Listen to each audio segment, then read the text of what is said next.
Question number 6 says the table gives distances in miles by road between some towns. Izzy lives in Oxford. Yeah, she has to drive to a meeting in Buckingham, then from Buckingham to Reading to pick up a friend. So she has to go for a meeting in Buckingham, then from Buckingham to Reading to pick up a friend. After she picks up her friend, she'll drive back to Oxford. She plans to drive at a speed of 50 miles per hour. The meeting will last for 3 hours, including lunch. She leaves Oxford at 9 a.m. Work out the time at which she should get back to Oxford. So from here, first of all, they said she lives in Oxford and she has to drive to a meeting in Buckingham. Now, Oxford to Buckingham is 25 miles. Let's write that, 25 miles. Okay, so from Buckingham, she will need to go to Reading. So from Buckingham to Reading is like 45 miles. So you have plus 45 miles. That's from here. She goes to this one. From here, that's from Buckingham. She goes to Reading, 45 miles. Then plus, then from Reading, after she picks up her friend, she will then drive back to Oxford. So from Reading, she goes back to Oxford.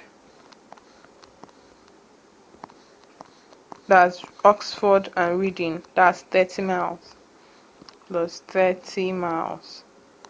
So total number of miles, total distance will be 25 plus 45 plus 30, all in miles, which will be, this is 55 plus this 100 miles. So that is total distance. Now we're told that she travels at a speed of 50 miles per hour, and remember that speed equal to distance over time. Okay, so your time will be distance over speed. So the time for 100 miles will be 100 over the speed, that's 50, which is 2 hours. Okay, and we're told that the meeting will last for 3 hours, including lunch.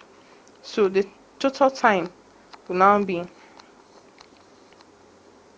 spent, will now be 2 plus 3 hours, which will be equal to 5 hours. Now we're told that she leaves Oxford at 9 a.m. What time will she be back to Oxford? Now we're going to add 9 a.m. to 5 hours. That will give you the time she'll get back to Oxford. So 9 plus 5 is 14. So 14.00 hours. And that will be the same as 2 p.m. So that's it for question number 6.